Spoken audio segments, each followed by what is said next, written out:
What's up, everybody? I'm super excited because I'm here talking to Chris. And Chris runs a YouTube channel and understands people and stuff and, like, is the host of this mastermind group that I've been participating with. And I get a chance to interview it. And I'm super excited just because I'm, like, a little bit scatterbrained because this was, like, planned, like, an hour and a half ago or 2 hours ago. That's right. This morning. So how you doing, man? Doing awesome. Thanks for having me. I've had the opportunity to talk to you for a few months. We've been in contact. People reached out to you and said you had great stuff. So I was like, I want to bring this person into my world. I feel like with jobs where you work at home, you get to decide everything from your friends, what you wear, what you eat. You can choose so many things when you work at home. And you also have a couple more hours because you're not commuting. Mm-hmm. So, you really should spend some time with your mental health. Surround yourself with people who lift you up. It's important. Yeah, super important. And just even connecting with people. The group with you is the first time that, like, I've been part of a Facebook mastermind group, but and like it was really beneficial. But sorry, one second, let me silence that. Someone from Mongolia is calling me. I didn't even know that was a thing. So the Facebook group was really, it was helpful, but it wasn't until I actually was weekly thinking about, like, oh, there's this group of people I'm going to be talking to. And, like, I have to think about the things that are happening and, like, oh, I can share this with them. And it added this, I don't know how to explain it, but it was just like, it made me more aware of myself and helped ground me because you guys are all eBay sellers. So seeing the things that you guys were going through just made me be like, oh, okay. I'm not insane. Like, this is just what the life is. It's stressful. It's part of it. Yeah, you start to realize that everyone has problems and, everyone sucks, but some people are better at faking it. That's one of my favorite sayings. That's solid.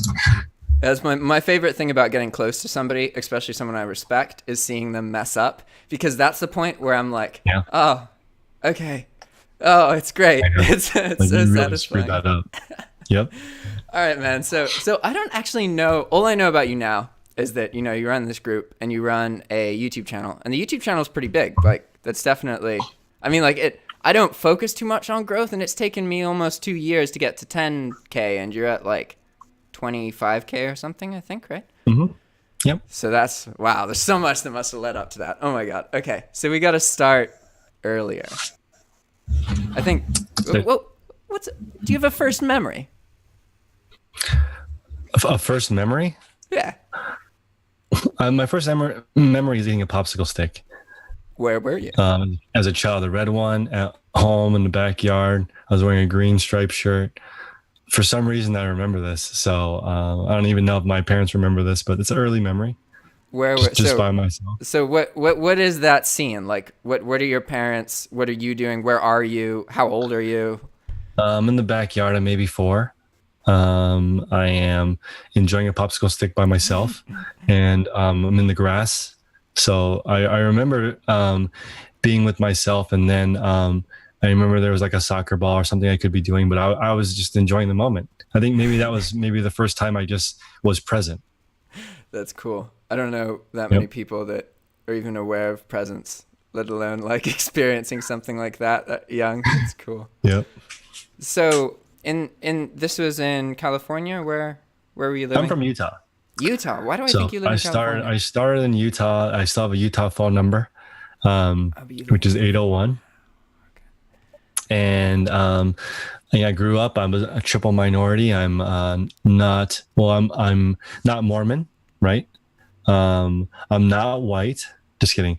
But I was gonna say I was the joke with my friends was I should have also been gay, so I could have been the triple minority in Utah growing up. But it's fun. I love growing up there. I love being an outsider. You get the perspective of third culture. If you want to go really deep, I'm a third culture kid. Like, I'm not quite American, right? But I'm not Chinese.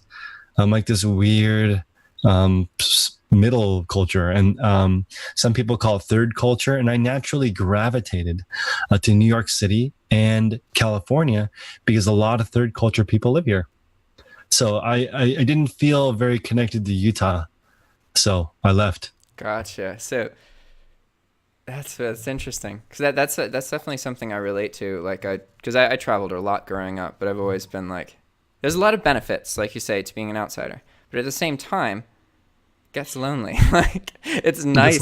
Yeah, it's nice to just be around people who are like you, so you can like make food and make something everyone likes, and I know that seems simple, but little things matter. So, how long were you in Utah?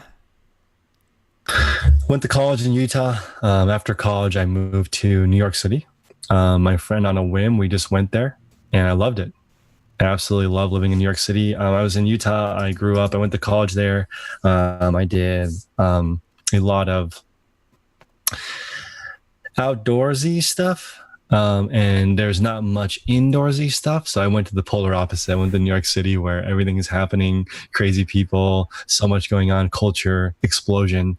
I'm from Utah where it's a very traditional place.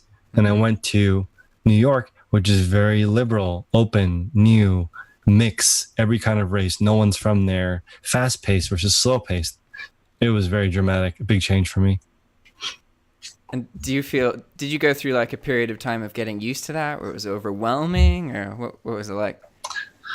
It was overwhelming right away because everyone was doing something. There's not like, I compared to like ants.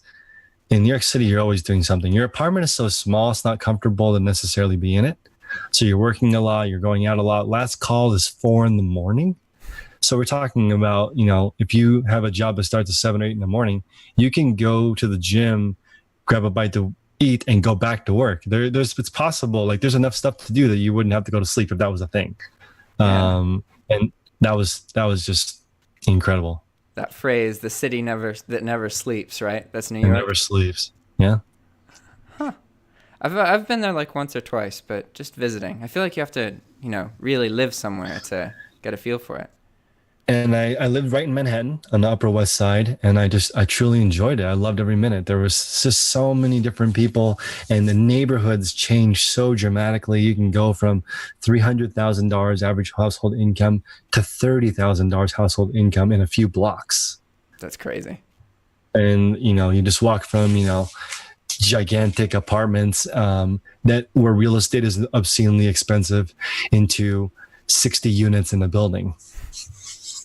It's incredible. Did that bother you, like that crampedness, or like how are you able to afford living there? Because I think I've always been very present and appreciative of things. And when I moved into a smaller space, I like that. I like having a use for each thing. There's not a lot of room. You're being more deliberate. It's a more deliberate life when you don't have room. That makes sense. I would prefer that. I prefer a more deliberate, smaller living space. Yeah, I can imagine. Like right now, I'm borrowing other people's laptops because mine died, and I'm way more aware of how useful my laptop was. And you'd think I would be knowing that, right? But sometimes you got to be away from something or have to limit it in order to actually understand it, right? Mm-hmm. So you went away from Utah to New York specifically to be around that buzz, more people, right? And so then California happened, but that was way later. And I still, like, you were studying something in school. What was that like? What was your school experience like? Because as far as I know, you're not doing a degree job right now, right? So I studied entrepreneurship in college. It was a new degree. And they had classes on how to raise money. And then towards the end, we had teachers that were real entrepreneurs. And one gentleman wished 10 years of failure upon us. And he said, if you don't, you'll end up being a little shit. I don't know if I can swear on your channel, but that's okay, hopefully don't get monetized. But that's what he said. Basically, I wish 10 years of horrible failure upon you as an entrepreneur so that you can become a great entrepreneur.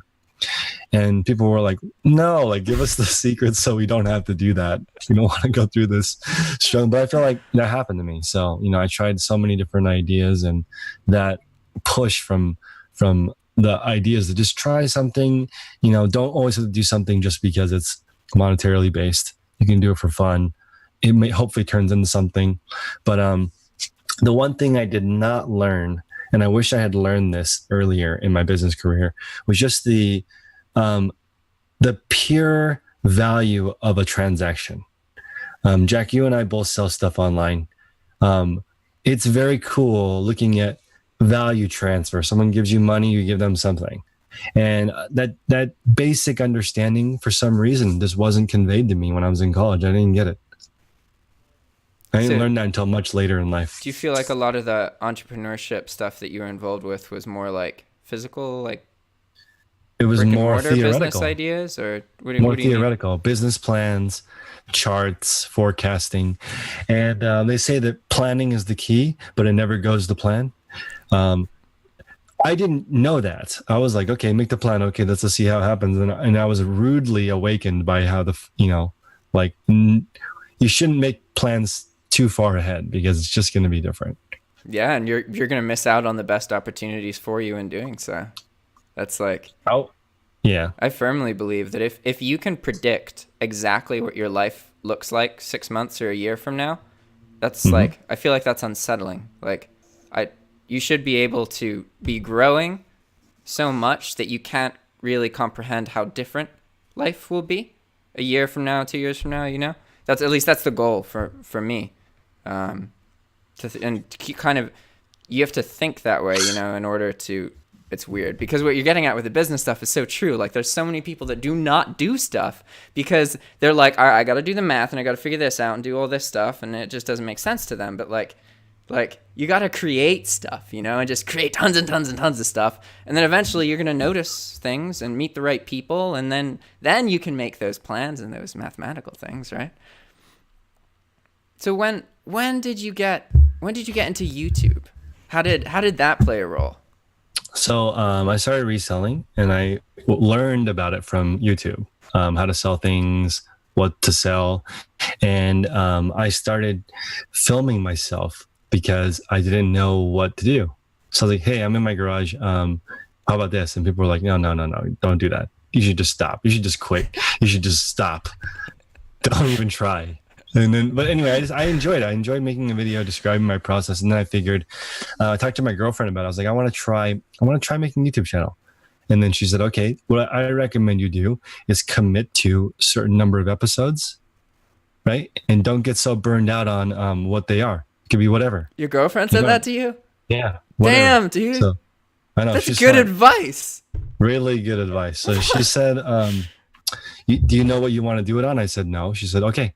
Just make some videos, and so made some videos which are not even on YouTube, just me holding my phone, walking around, talking about stuff. And then at the time I was learning about reselling, and the concept of 10K on the Bay popped up because that's a max anchor store, which is what, this is an inside joke, but $300 gets you 10,000 listings on eBay. And someone said, why don't you try and max that out? And I was like, oh, no problem. I'll knock that out in a couple months with physical goods. And people were like, it's going to take you a few years. I was like, no, I'll just knock it out. And then started listing stuff with the quality of the listing was so poor, like bad pictures, bad titles, bad pricing, and stuff was still selling. So it reinforced the bad habit of not coming up with some kind of a plan, structure. Now I think don't make a plan, but you have to at least make a shape. Yeah. Right. So I picked 10,000 is too big of a shape. That was very dramatic. Being 10K on the Bay was my initial goal on YouTube. It ended up being too hard. I'm only at 2,900 now, and it's so hard to grow when things start to sell. Everything has gotten better. I attracted all these people hey, I can help you. Do this, sell that, change this, optimize this. And then that was great. And then I had sort of a burnout after doing it for maybe a year. I'm in my second year of YouTube. and decided that I wanted to do more than just reselling. I want to talk about life. I want to talk about, whatever. And I came up with Daily Refinement, which is my new channel name, because I want to focus on improvement, daily challenges. That way I can hit my goal every day. Instead of 10,000 items was so far away, I was like, I'm going to be perpetually unhappy until I hit it. And then I don't even know if I will. Yeah. So switched to Daily Refinement, and then just did my first episode today because I couldn't figure out how to start my channel. My old intro was still 10K on the base. So today I did the first episode, which is me going over trying to make progress daily. In this first episode, I was inspired by somebody made a chart of why I suck, and they sent it to me, like all the offensive remarks that I made over the past year, all the mistakes I made. I was like, an epiphany hit me. I'm like, this is what the first episode needs to be. Me talking about me making mistakes and moving on. Here's a very clear example, and I mentioned this on the call this morning. I wore a Confederate flag in a show, a YouTube show, with a woman on all fours, and it says Southern style, and the Confederate flag is draped over her. It's incredibly offensive. Okay, Wait, I was bought it that at a garage purposeful sale. decision that it was in the background, or you just forgot? No, I was wearing it. Well, I mean, I'm not always aware of what I'm wearing in videos. Like, were you decided to wear that in the video? Okay, so I went to a garage sale with a friend who was female. I bought the shirt. The guy said, "Do you want a Dixie flag shirt?" I said, "Okay." I didn't even know what a Dixie flag was. I bought it. I went home. I put it on because at the time I was talking about my garage sale finds. I'm like, "Hey, I found this shirt." I did it in this style. The other person didn't say, "Hey, maybe that shirt's not appropriate for a YouTube video. This is going to be public. People are going to think that you are a misogynistic something."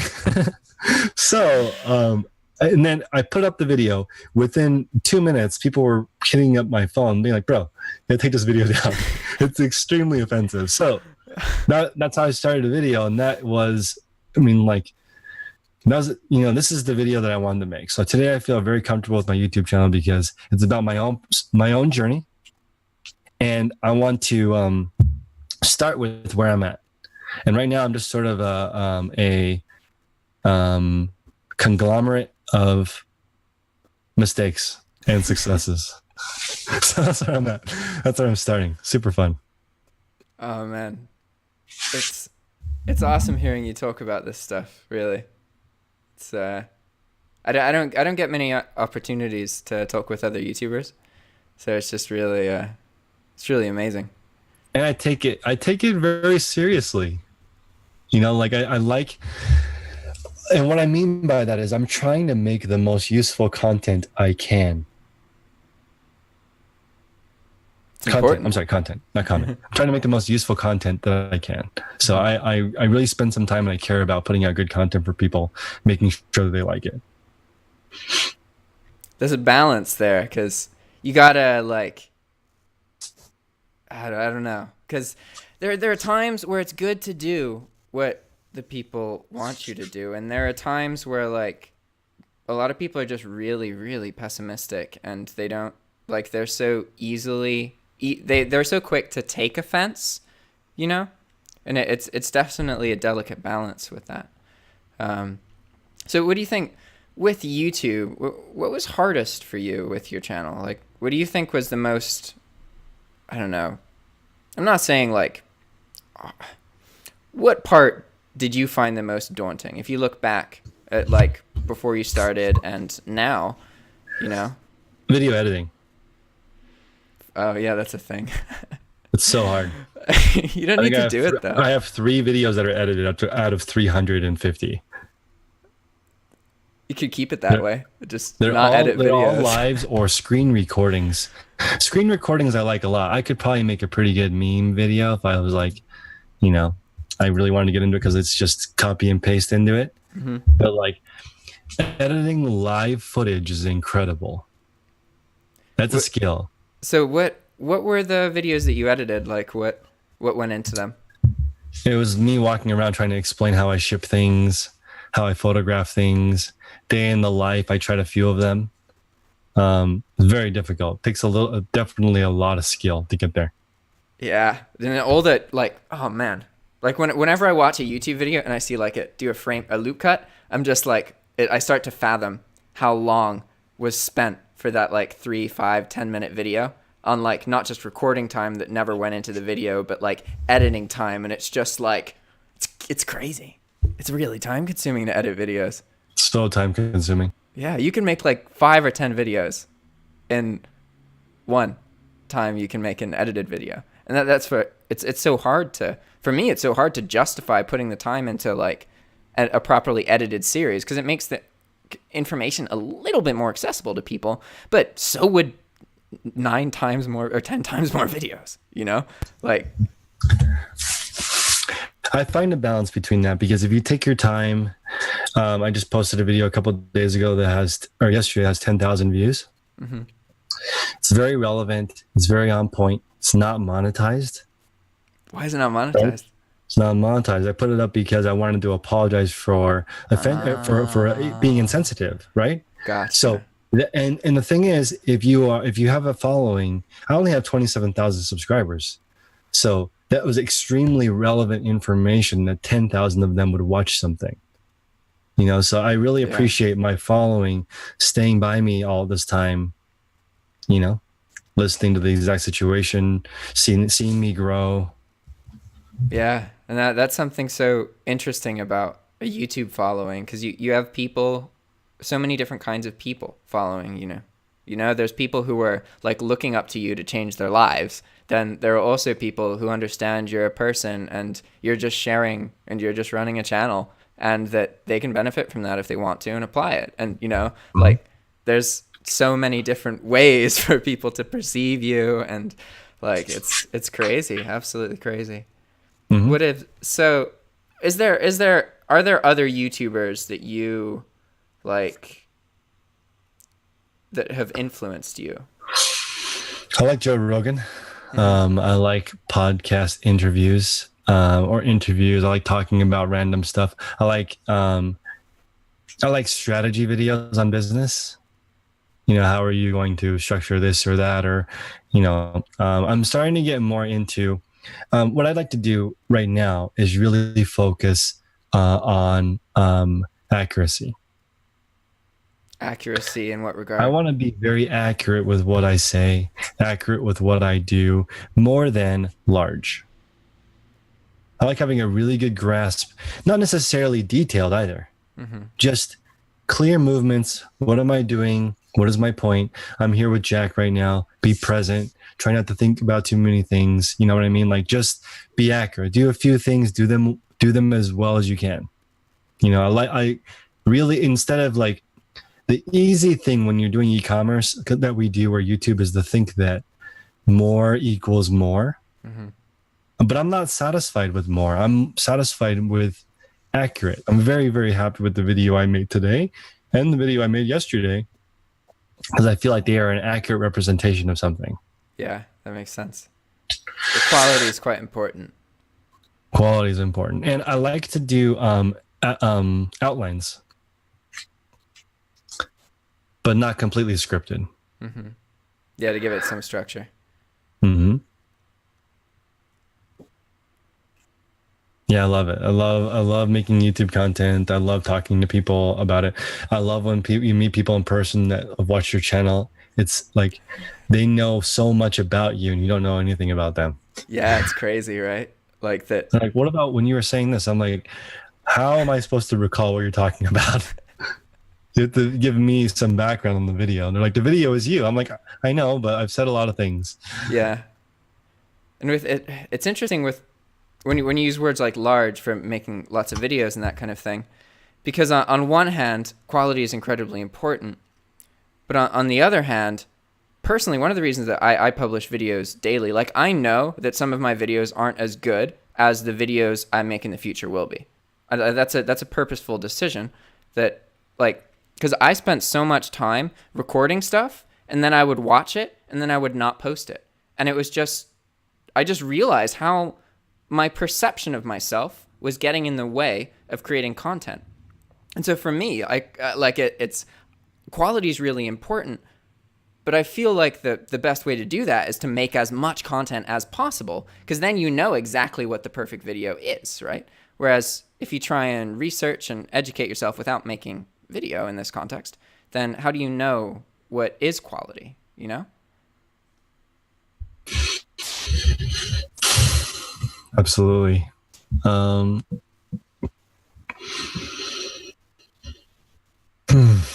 I just being a YouTuber it's not a thing. It's a new occupation.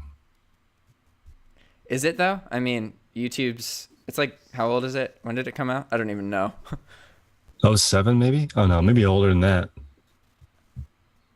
At some point I saw a statistic about somebody who'd gotten really wealthy off YouTube, and it was timestamped for like 2006. So but maybe, I don't know. I just remember, I remember looking at it and being like, oh man, like YouTube is new. And I think it's a huge opportunity that anyone in the world can like use. But it has been around. Like, you know, that's crazy. Like stuff's been around. The internet's been around for a bit now. It's fascinating. So we've talked about YouTube, but I didn't ask you too much about eBay because, you know, most of my audience are drop shippers or they follow me for like personal stuff, right? So they don't, it's really cool for me being in your group and you guys having the experience of physical eBay sellers. And then me coming from this scene of all of these drop shippers, because they're both using the same platform, but honestly, you're almost nothing alike. Like it's so weird to me that, you know, that there isn't like more cohesion between like physical sellers and drop shippers. It's like, you got to do one or I don't know, you know, like tell me what's your perception of drop shipping as a physical seller? It sounds like less mental real estate. What do you mean by that? I mean by like there's no stuff. You can just do it in your room with nothing, with no stuff. You can do it anywhere in the world. You know, you can, it's a lot of sitting in front of a computer is how I see it. Also, I can see it being technology heavy, you know, trying to figure out different platforms. I can see it being, ideally more transactions if you're doing it, because I assume profit would be low, but maybe it's not.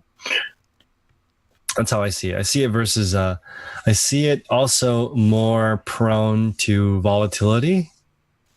Yeah, because when you have, when you have so many factors like software and site changes and Google things, it's very complicated. That and it's funny because you say less mental real estate, and immediately I was like, I think of all of the terror and emotions that a lot of dropshippers go through, and like, holy crap, it's incredibly stressful. Like it really is, and you can systemize it so that it becomes not stressful, but it absolutely is a very stressful scene to get into. And it's interesting because selling things physically on eBay is as well, but they're just like different. Like you said less mental real estate. And it's true, there's not any physical things going around, but then you have all of these like intense, like your account could get banned, your source could stop shipping out your items, or you could lose your PayPal account, or a competitor could snipe your listing and then your best selling listing just stops selling anymore. Like there's all of these, you know, intense emotions that dropshippers go through, but I'd imagine that eBay sellers go through them as well, just different versions, right? Mm-hmm. What do you think is one of the most common stresses, or like, imagine an individual who wants to sell on eBay physically, like that's what they want to do. They want to resell stuff, but they're not doing that. What is the biggest obstacle that stops that individual who wants to do it but isn't doing it? What is the most common thing that you observe people telling themselves to stop them from doing it? The most common thing that prevents you from doing it is the routine of not doing it. Your past of never listing anything gets in the way of starting to list things.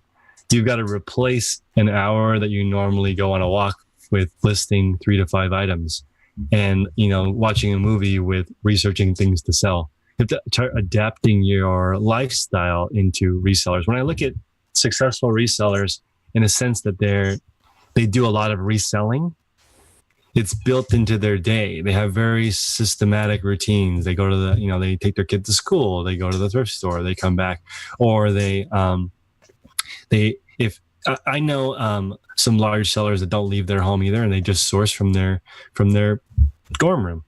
It's just about spending. You have to figure out how to develop the reps of habit so that you just keep doing something. Like for me, I don't think about brushing my teeth ever. Never thought about it. I don't have to write it down. Yeah, so I'm a good example because I have to think about that because I don't do it every day. Like, but I'm saying I would like that habit to just have it set up so that everything I do is just like, I want to use my brain on making things better, not on thinking what should I do next. That should have already been planned. And just in habit, so you don't. You're just in the movement. It's like you show up at the. You say that you want to sell plush. Okay, then you need to regularly look for plush. That needs to be in your schedule. Regularly, research it, list it. It's all important to get that going.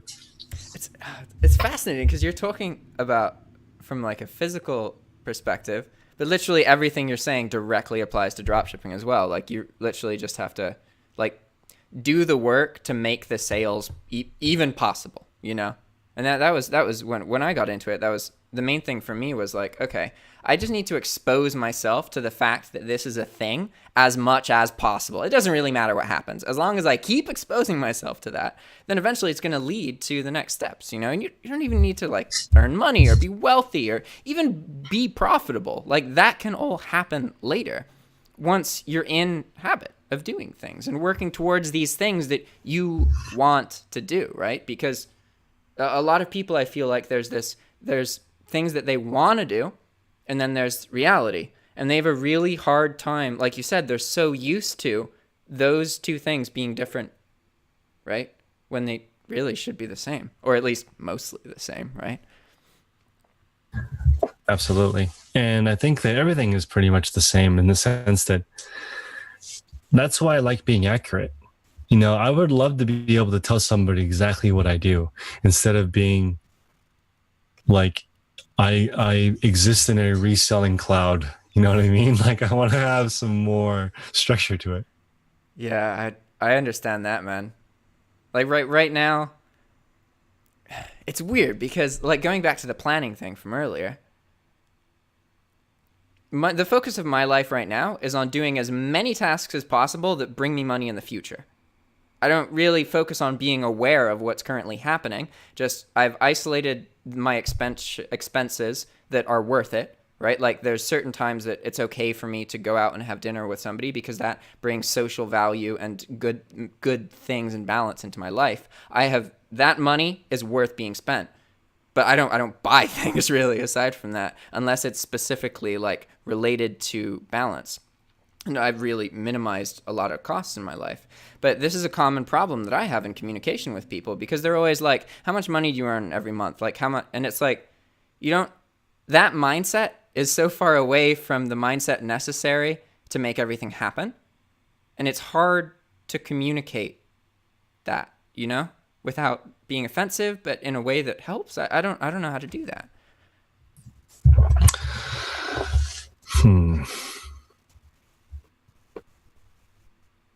Yeah, I don't know. It is tough, I think right now we live in a very politically charged society where you're doing all these things, but because you created the why for them, and if you forget the why at any point in that process, you're just completely lost. At one point, I thought this would be good, but now it's just been a year or two, Or what am I even doing here? Like it's the, you're trying to climb a tree and then find out it's the wrong tree. I feel like that's exactly how I've been, Yeah, and that flexibility is important. Like There's a recurring thing I think about when it comes to monetizing stuff, and that's that if you want to earn money from something, do it for free.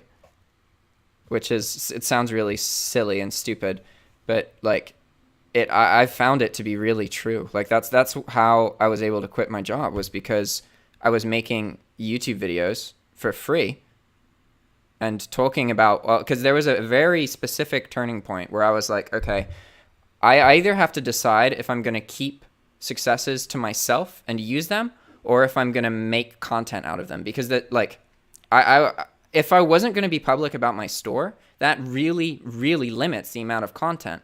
But it also means that the second I have a well-selling item, it's gone. I literally take away my ability, because people will poach them. That is the reality of it. And so very early on in the YouTube channel, that was a decision where it was like, okay, yeah, that people are going to like take advantage of it and abuse it. But there are unforeseen things in my future that I'm not aware of that I can make sure they happen if I do this for free. And that I didn't have to, the great thing about that was I didn't have to know how it was going to play out, right? Because you just do it. And then the world makes it obvious to you.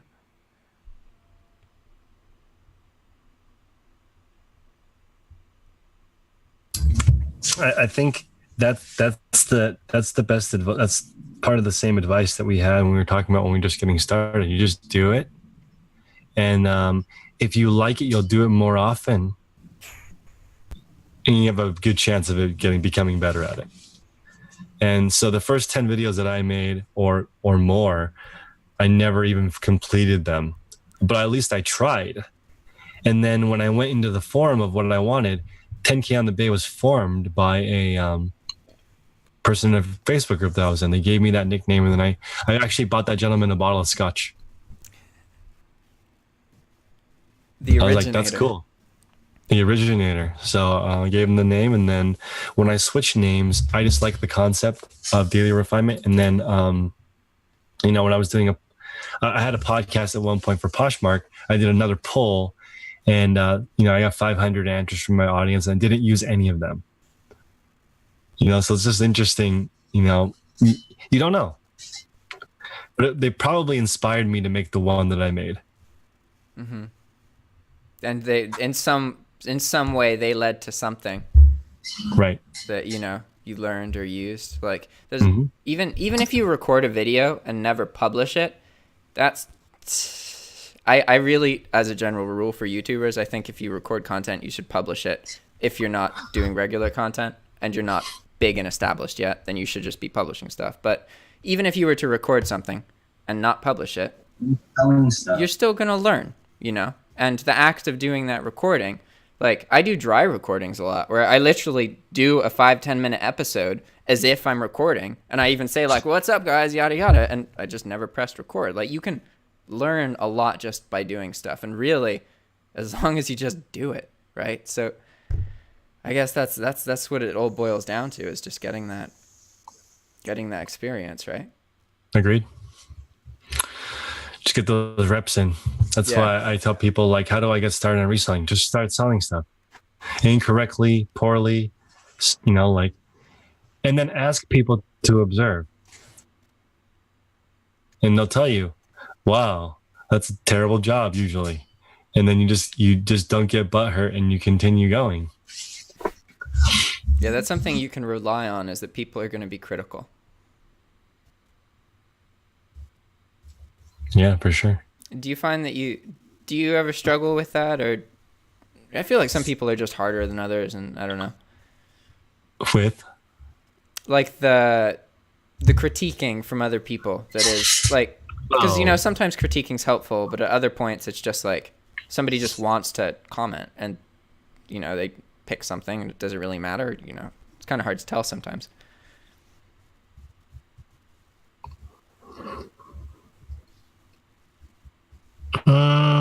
I think this is a very specific answer.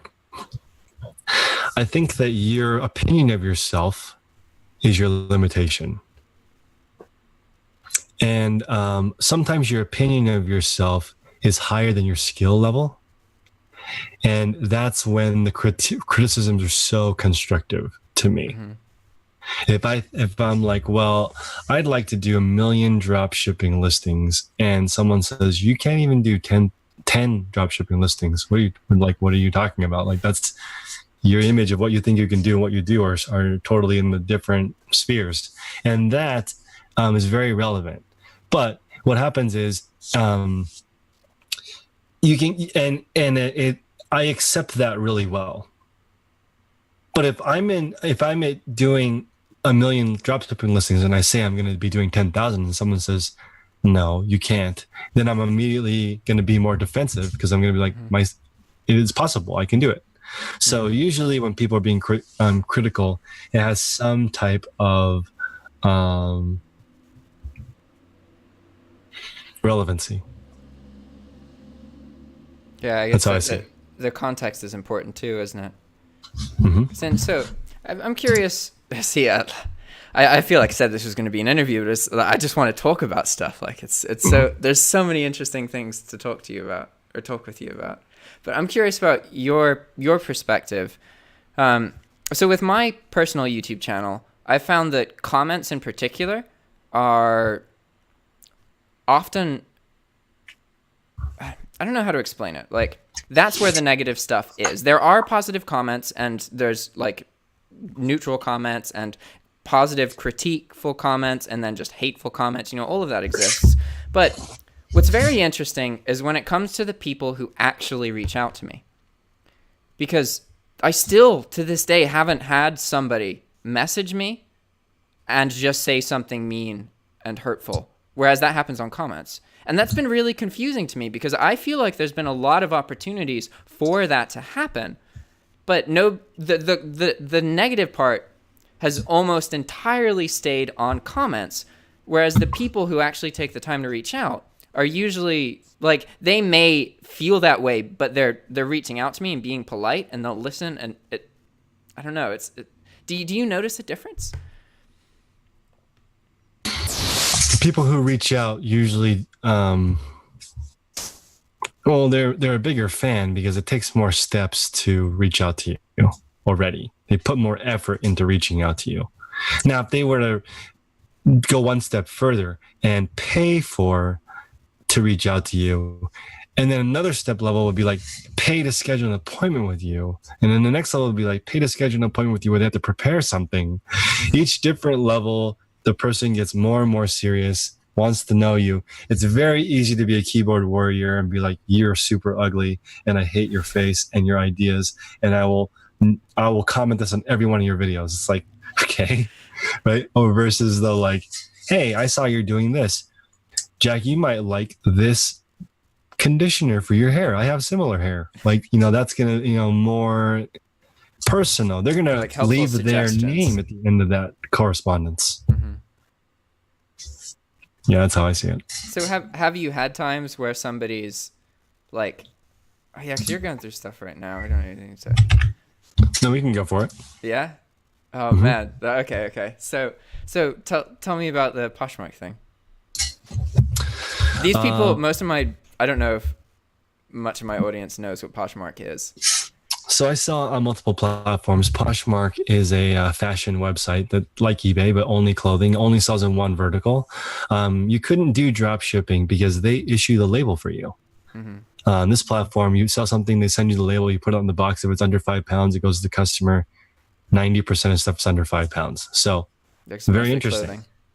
Mostly clothing. And then you post on there. It's a community-based. It's style-based. And I got caught up in some controversy from my YouTube. I basically was controversial in many of my comments. Wearing the Confederate flag, I spoke about women of color having an opinion, which is extremely sensitive because I'm talking about women and women of color. Mm-hmm. And their opinion as an Asian guy, right? That is like so potentially wrong. Yeah. Doesn't matter who you are, people will take it the wrong way. I said house mom, which I did not recognize that was derogatory. I guess the term homemaker or stay-at-home mom is more politically correct, I thought. But it turns out none of those all of those terms have negative connotations. So it's difficult to come up with a term for a mom. That's pretty much it. You just say mom. Yeah. And it's pretty neutral. So that got me into trouble. It's a heavily female-based platform.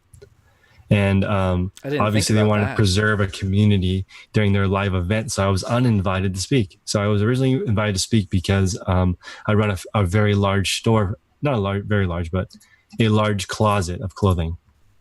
And they invited me to talk about it and social media. But yeah, that has been taken away from me for being too controversial.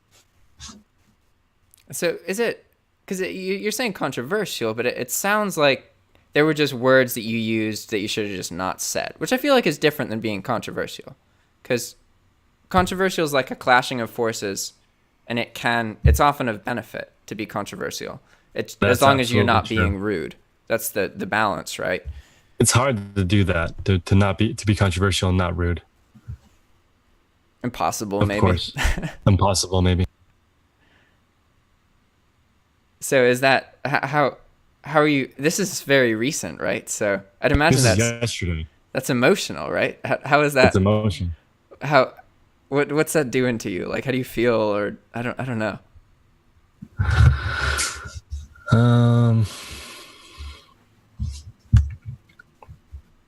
It's extremely emotionally draining to be attacked. Being attacked is hard. When people say, what you're doing is offensive or insensitive, it's extremely draining. So I would just say that's the bottom line. When you are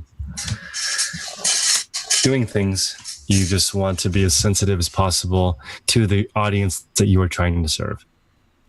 Okay, in some audiences, if you have a channel where you talk about this concept of like MGTOW, men going their own way, and you're trying to talk about male empowerment, that's a different audience than if you are picking a cooking show for vegetarians in Morocco, right? Yeah. There would be you wouldn't be talking about, depending on what you're talking about, is just relevant to your audience that you're looking for. You almost have a responsibility to your audience to deliver the title. That's an interesting point, because that's something that a lot of YouTubers don't do really. Because you have, when you as a YouTuber, there's I think of there as 3 ways that you communicate with your audience. There's most of your audience, and you communicate with most of your audience through the title of your video and nothing else. Because the reality is more people are going to see the title of your video than are going to actually watch the video. And so then you have stuff that you say actually in the video. That's the second mode of communication. And then there's the third, which is comments and messages and that kind of thing. But I think that it's bad to not to purposefully have titles that are misleading and then not have the content. Definitely, a lot of people do that for the clickbaity stuff, but it's a balance, I guess. I don't know. Clickbait is, and it's unfortunate that YouTube rewards it. Do they though? Really? They do at first. How? Because people click on it because you found a relevant search term. Yeah, but you don't clicks don't really matter that much, do they? They can't clarify what the purpose is. And if the person has an initial video and they watch the first 8 seconds or 30 seconds because of an ad, and then they click the ad, and then they have they don't know right in the beginning of the video, then their watch time is going to be very high. But again, it just depends. Now they've added measures against that. You can hover with your mouse over the thumbnail, and it will cycle through it. So if it says Jennifer Aniston in the title and there's no Jennifer Aniston in the video, you can skip it. That's cool. I would say that's the easiest way to get views would be to find out what's trending and name your video that. You have to have a follow through though. You have to. Because You don't have to, but if you want to maintain a solid like-dislike ratio, you do. yeah, and that's the whole, like, because you can't just get, like, if you have one video, I mean, I guess you could get some money from, I view ad revenue as just this thing on the side, and you have to have a product and monetize it in order to be, like, really profitable on YouTube, and, like, so, I don't know. It just, that's interesting to think about. There was an experience a week or two ago that I had where I published a video, and then I can tell that someone else is artificially pushing the video. Has that ever happened to you? How so? Okay, like, imagine you upload a video is getting hundreds of times more views than normal. You look at the analytics, like 98% of the views are from Italy. Like, well, that means somebody referenced you. But that doesn't make sense. That, like, there's not in this scenario, there wasn't a higher proportion of comments. There wasn't a higher proportion of likes to dislikes until like 2 days later when the likes were like added all at once, and it was very like, I know with certainty that somebody is artificially pushing a video that I made. I've never had that happen.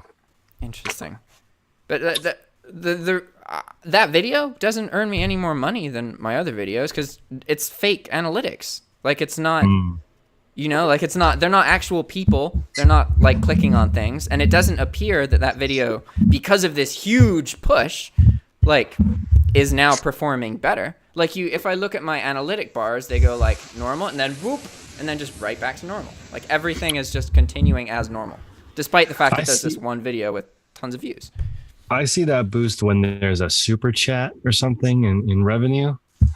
But then as far as the views, I have somebody's referenced me like on Reddit or something, and I've gotten a bunch of traffic, and that did monetize. I haven't had a fake one. Interesting. Yeah, this is I could kind of imagine why somebody might be pushing it, but have you ever brought something up and then somebody in your audience does something? How so? Like, I don't know how to put it.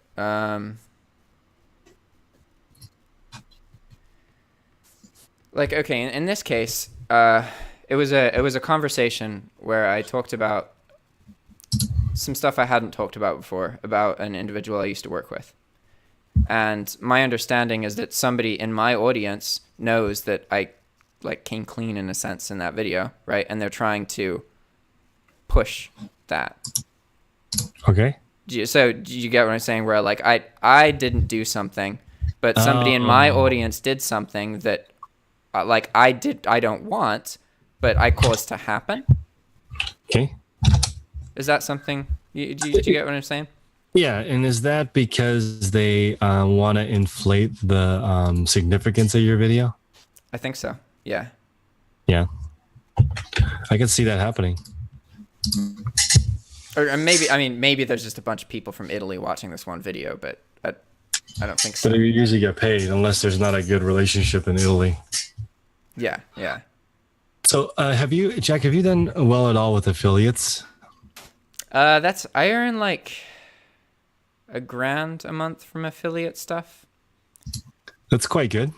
That's the main thing. Like, I'll try and identify as much software as possible, and then the ideal scenario is to interview the creator and then have the creator give me a walkthrough of the software, because then, like, that's probably a better video than I could make if I was really learning the software, but I get to make the video that way without having to put much time into it. And it's great because it allows me to, like, network and meet these other individuals. I just try and get as many affiliate links as possible. I don't really like I tell people I work with, I'm like, look, I'm going to do videos with you, but, like, I may not like this. I don't know, you know? That being said, like, when you are affiliated, it's impossible to be unbiased. Like, I have more positive feelings about, like, companies in my situation, like DSM Tool and AutoDS and Hydra Lister, because I've interviewed and talked to all of the creators and the whole team, and they support me financially by, you know, me bringing these accounts to them that I get credit for. And like, I'm biased because of that, right? But I think the problem is when you purposefully hide things. And like, you know that something's wrong, but you don't talk about it. I agree with that. It's a tricky balance. I would imagine there's a lot of eBay software you could get affiliated with. I wanted to ask you a question on that. Mm-hmm. I just got back from Europe. There are certain areas in Europe where there is millions of foot traffic.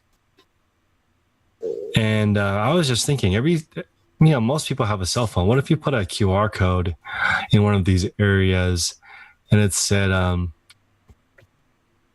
to something that could generate money, like best things to do in Greece, and then go to Greece, make that video, and then put that barcode on every bus stop that's just there? I feel like you would get insane, especially if it was free. Yeah, you could hack it and get thousands and thousands and thousands of views every day if it was properly done well, or no one would scan it. It depends on the location and stuff. That's something you can have done through virtual assistants. Recently, I paid somebody in Morocco to go to a university and put a bunch of ads in English on their billboard.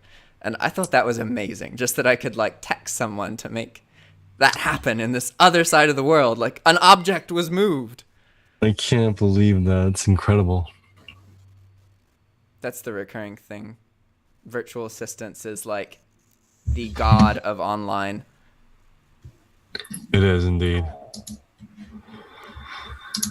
All right, I think we're probably good now. It's almost an hour, right? All right.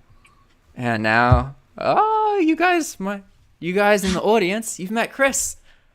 I talk to Chris once a week usually on the mastermind group. And then Chris, I ended up covering like a lot of touching on the points I wanted to make videos with you about. But I do want to make a video specifically about like my perception of mastermind groups and their benefit, your perception of that, your experience, and then also advice to others who are new into something on how to go about setting them up. Because I like, if you are learning something and you are meeting with 5 or 6 other people who are learning that same thing, even if none of you know anything about it, I think that is hugely beneficial. So yeah, I'm gonna talk about all that. Can't wait to do a part 2, part 3. I want to do a drop shipping series with you.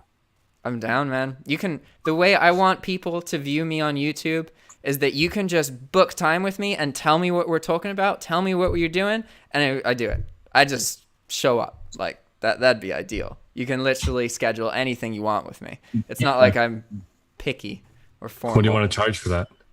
I wouldn't charge, really. It's They just like, reach out? Yeah, like anybody can.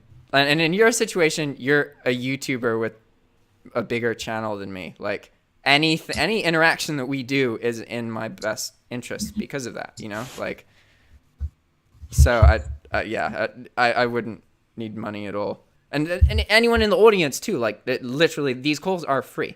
You just go to calendly.com and then you schedule it. The condition is I'm paid for it by being able to record the video and publish it. But in your case, you know, I would be happy to just be on your channel because, you know, that gets the same thing done. That's a great point. Holy shit. Why am I not doing that? It's amazing, man, because I don't have to deal with communicating with people, asking them if they're going to be comfortable recording, because most people aren't, and I just get to see the people who are more into it and willing to, like, show themselves to YouTube. All right. Well, Jack, I got to run. All right, man. Great talking to you. Let's talk soon. Text me. Bye. Ciao.